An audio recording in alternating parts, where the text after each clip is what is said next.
Hey there, welcome back to another video. This time around, it is my review of the 1995 dark comedy film, The Last Supper.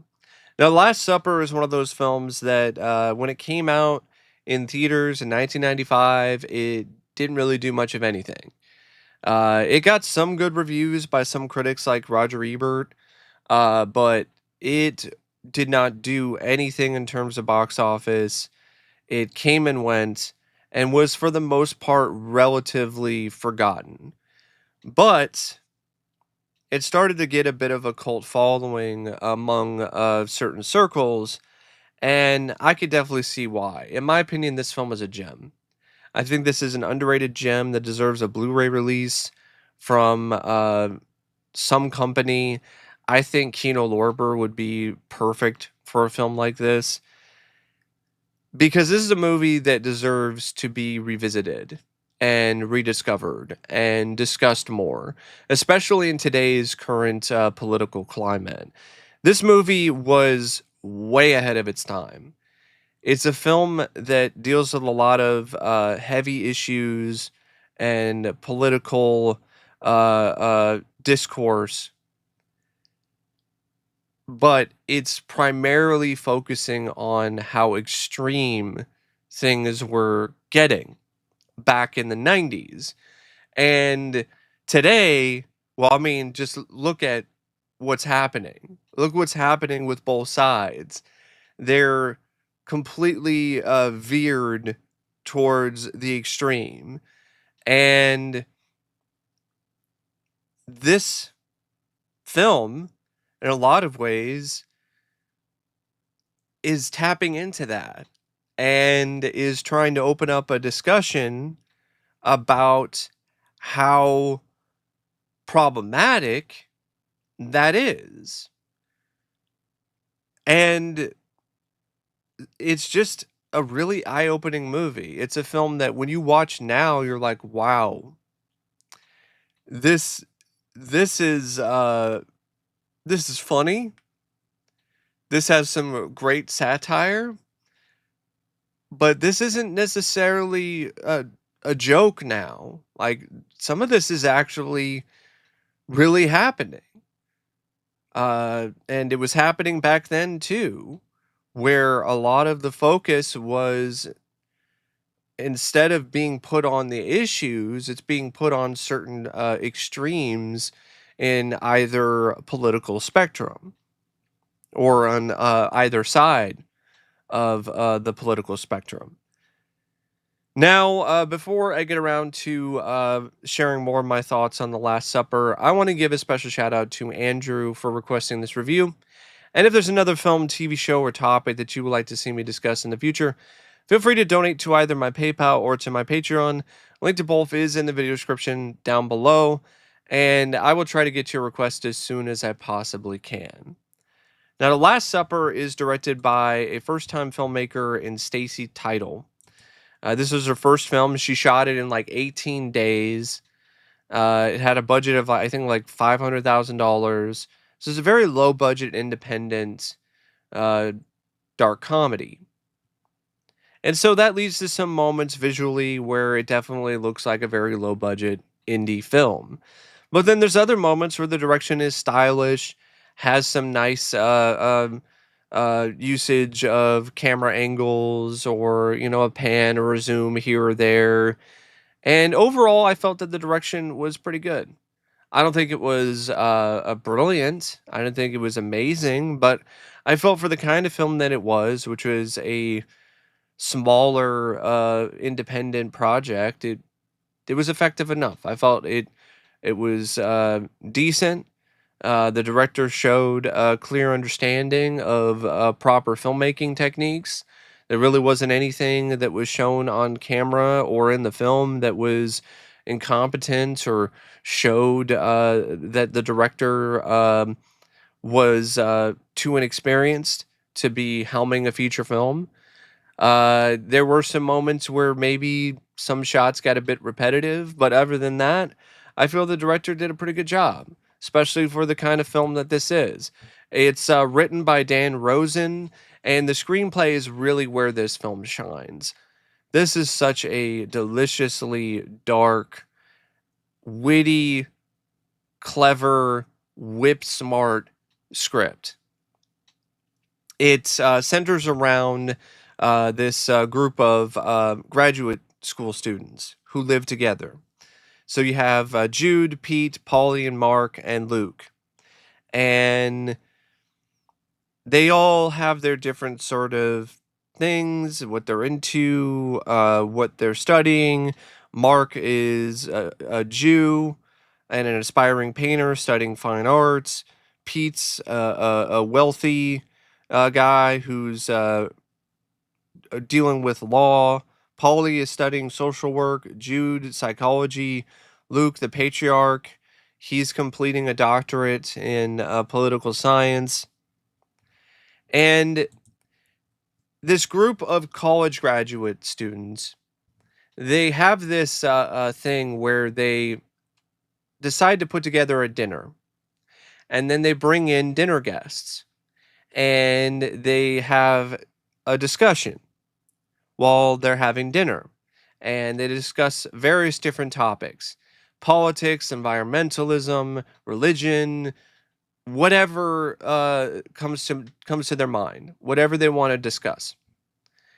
And they wind up bringing in the wrong dinner guests in this Desert Storm veteran and truck driver named Zach, who's played by Bill Paxton. And this guy has controversial views. He is even saying things like maybe Hitler wasn't wrong, and he's racist. And eventually, because his views are so completely opposite from the views of the people at the table, he becomes violent.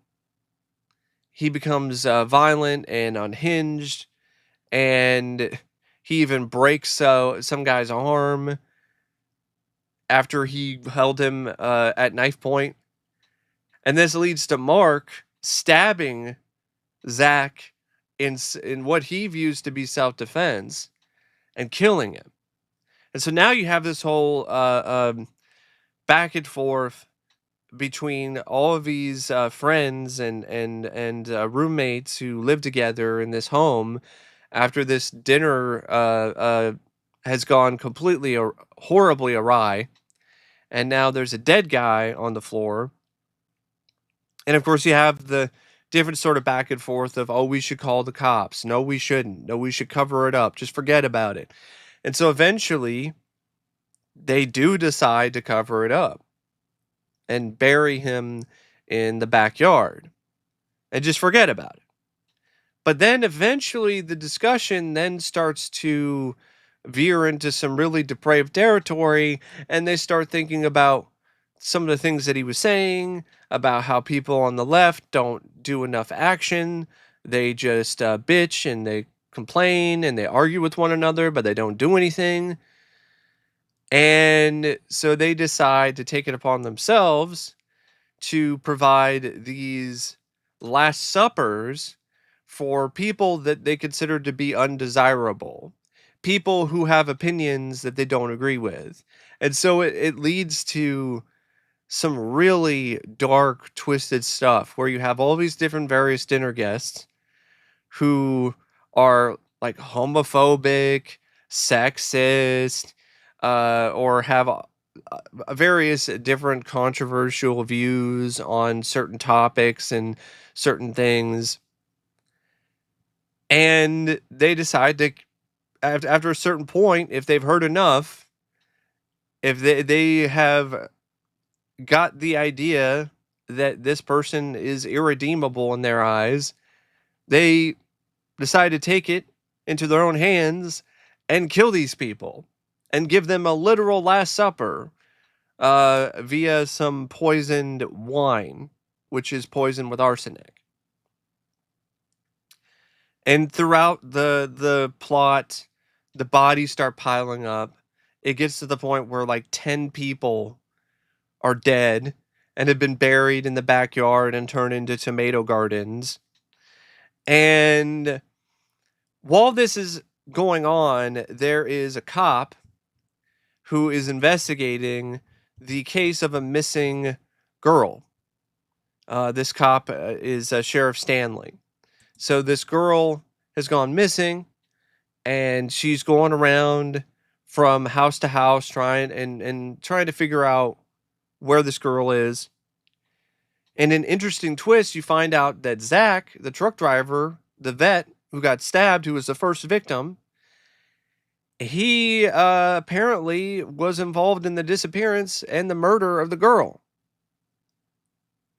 And so, because of that, the group of college graduate students start to become kind of embroiled into this investigation.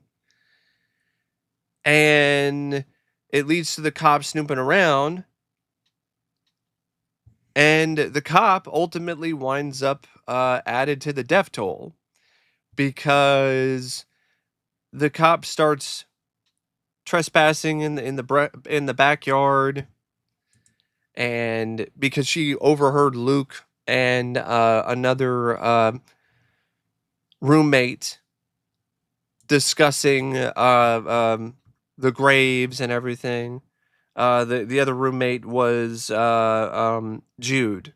So you had Luke and Jude, and they were overheard by the cop, essentially talking about the murders.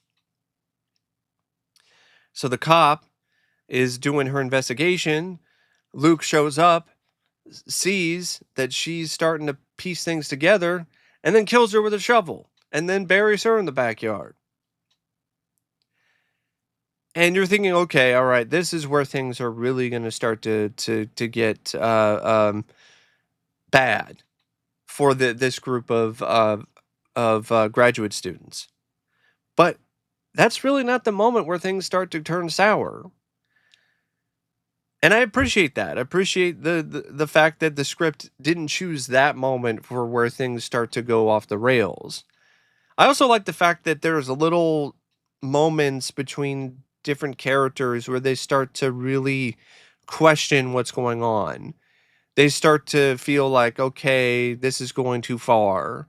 They start to have discussions amongst themselves about how they might need to be more picky. They might need to think more about what they're doing instead of just killing people because they don't agree with their views, or they're illiterate, or they're this or that. Let's create some more set boundaries here for who's going to live and who's going to die. And this leads to this young girl who is she has very puritanical views, and she winds up getting released. They were considering killing her, but eventually Jude steps in and takes her outside and takes her home. And that's before the sheriff got killed. But after the sheriff got killed, like, doesn't seem like Luke's that bothered, because he's deciding to go along with Pete and just go on a bit of a vacation. But the flight's delayed, and they wind up encountering this loudmouth, right wing political commentator who they have been watching in spite throughout this entire story. This man named Norman Arbuthnot. And they fake that they're fans of his, and then they invite him to supper. And what happens next here is a big part of why I really love this script for the most part, because it doesn't necessarily go where you might expect it to. The graduate students, they try to catch this man on all of these issues. They try to provide a gotcha moment for him, but he keeps turning it around. He keeps answering the questions in a pragmatic and reasonable manner. He mentions that he's only really saying these things and talking about these extremes because he just wants to get paid, and it's not necessarily what he actually believes in. And so by the end of it all, after a tense moment where Luke almost shoots Jude because she's threatening to call the police because Luke is just snapping at this point because he's talking about, I don't care whether or not he seems to be making a lot of sense or he seems to be giving us the answers that we want to hear. I'm going to kill him. And then the group's like, no, you're not. You're not going to do it. And ultimately, he doesn't. He actually breaks down and allows the other members of the group to take the gun away, which is another aspect of the script that I really liked because you don't always see that. Normally, it's somebody gets shot. That's how things start to go awry or go off the rails. But that's not really what happened. They find out that he killed the sheriff and they're appalled and they're shocked, but they don't decide to call the cops on him, though, because then they'll be accomplices. But they ultimately decide together that despite the heated nature of his show, Norman should live.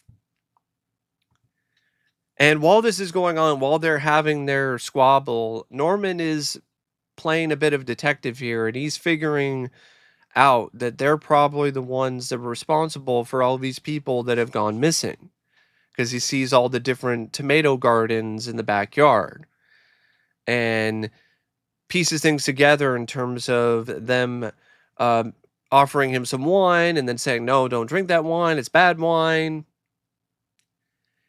And then after they make their decision and return to the table and decide to let him live, he proposes a toast.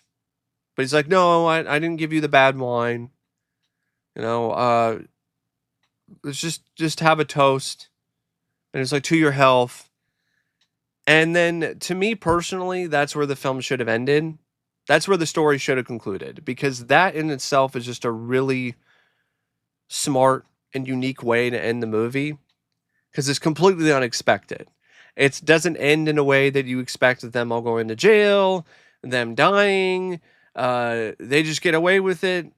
And the controversial talk show host, he knows what they were doing, but because he's also a sly, snide kind of guy who, in a lot of ways, kind of agrees with their viewpoints, he's gonna let him get away with it.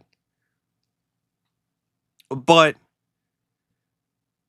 the end of the movie kind of drops the ball a little bit because after that toast, there's some weird a painting that's shown on screen that shows Norman smoking a cigar, and there's a bunch of dead bodies around him at a table, and then he's talking about some kind of presidential campaign that he's starting, and that's the end of the movie. And I was like, that's a bit too on the nose. And there were some moments where the film was kind of doing that when it comes to the script and the story. Because a lot of these people with these extreme views were very much a caricature. But I think that was definitely done by design for comedic effect. And I felt it really did work. And it was also to emphasize how extreme things have gotten. Like, back in the 90s, you look at that and be like, oh, those are just caricatures, and that's just extreme and unrealistic. But if you look at some of the talking heads today in either of the political spectrums, whether it's the far right or the far left, or even people in between, you have people like those dinner guests who have these kind of extreme views. For instance, you also have people like Norman. We very much have people like Norman now. I mean, look at Tucker Carlson. Look at Matt Walsh. Like like that is Norman. Those are Norman. Those two guys are Norman. Same thing goes for some of these left wing guys. Like, there are grifters on both sides who don't even necessarily believe in the things that they're saying fully, but they believe in the money that they get from saying these things and from riling up a particular base. And so what seems like caricature now turns into brilliant, way ahead of its time satire, because a lot of these supposed caricatures are very realistic now in terms of how these people talk and how these people share their opinions and their views, especially on the internet or on podcasts or on television. But the ending with Norman, I guess, killing all of them with bad wine and then starting a presidential campaign, it just makes him into a cartoonishly evil kind of character, and it defeats the whole purpose, in my opinion, of what they were trying to do with this character, which is trying to show that he might say these despicable things. He might talk about these hot button issues and say a lot of controversial stuff, but that might not necessarily be what he actually believes in. He believes in the almighty dollar more than anything else. And so he's willing to say whatever needs to be said in order to pay his mortgage, in order to, get whatever amount of profit he can um, out of this whole charade and this whole circus. But by having him kill these graduate students and then go on to do some presidential campaign, that just kind of defeats the entire purpose of that character, if you ask me. To me, that character is about not judging a book by its cover and looking at their political discourse and seeing that it's sometimes exaggerated purely for the purpose of monetary gain, and that the real evil is, you know, the genuine root of all evil, which is money. But it doesn't really seem like that really comes through in the end fully because of the last bit, which I just don't feel was necessary and honestly felt a little tacked on. Like it didn't even necessarily fit with everything else. But other than that last bit at the end with the painting, I loved it. I love the script. I love the dialogue between the characters. I thought it was very thought provoking, as well as genuinely funny at points. And it was just a prime example of some really high grade, high quality, uh, dark comedy. Now, the film features, in my opinion, a pretty good cast, headed by Cameron Diaz, who plays Jude. And this performance is honestly one of her better dramatic performances of her career. It shows some nice range for her.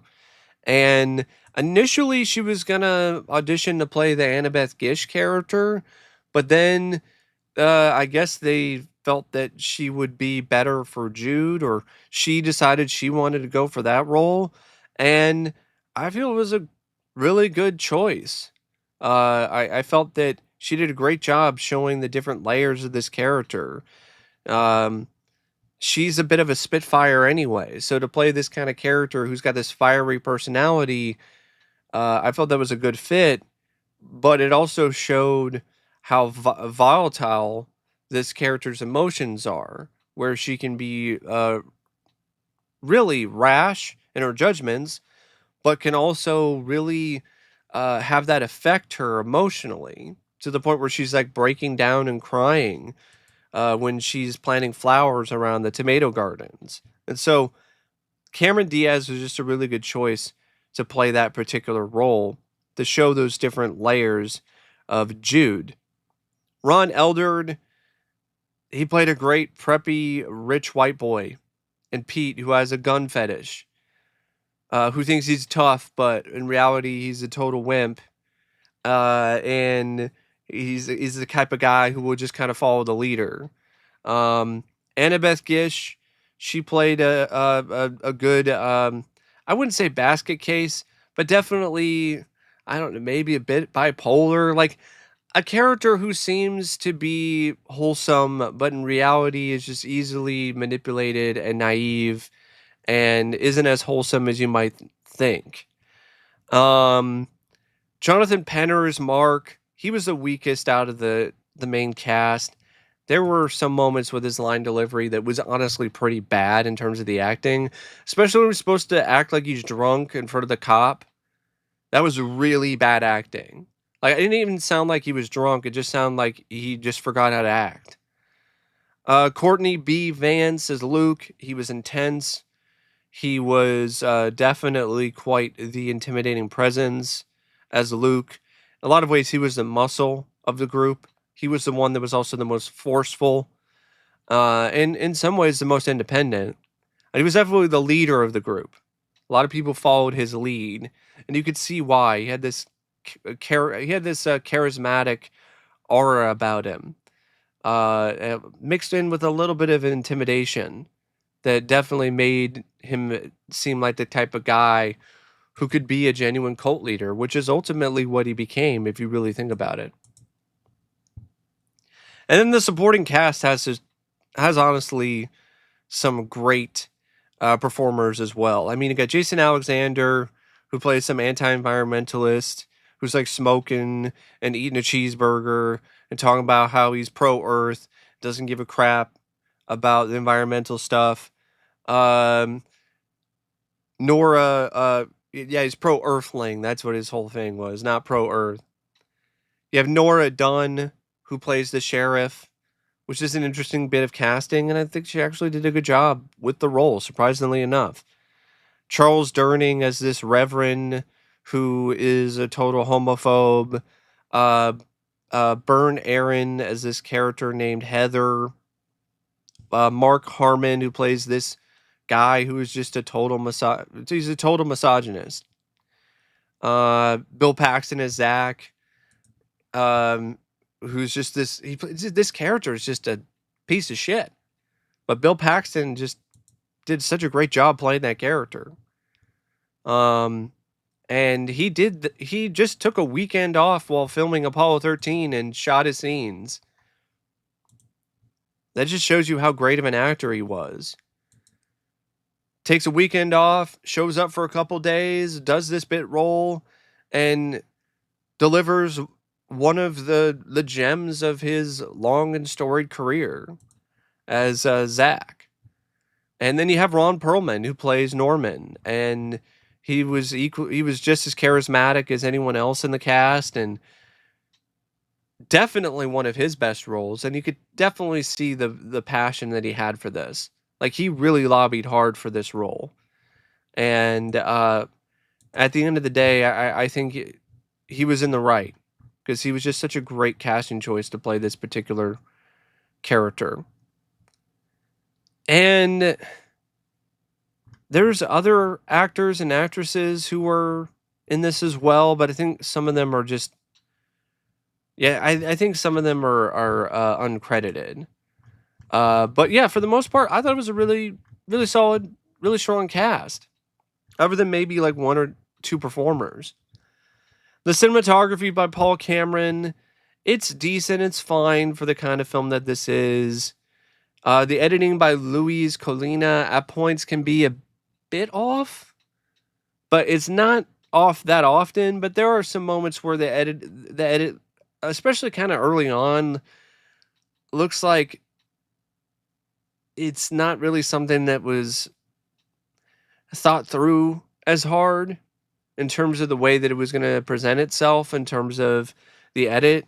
Because there's some moments where it kind of looks like a scene was cut out or something was a bit kind of choppily thrown in there. But for the most part, I think it's got some good editing. The music by Mark Mothersbaugh I also felt was fine, worked for the film. So did the songs that they chose for the soundtrack. And I felt it was pretty well paced. I mean, it's only 92 minutes. That's with the end credits. Without the end credits, it was only like an hour and 27 minutes. And I didn't really feel it was that dull or that boring compared to some of the critics who said that it was too long. I never really felt that way about this. But yeah, I honestly would recommend this.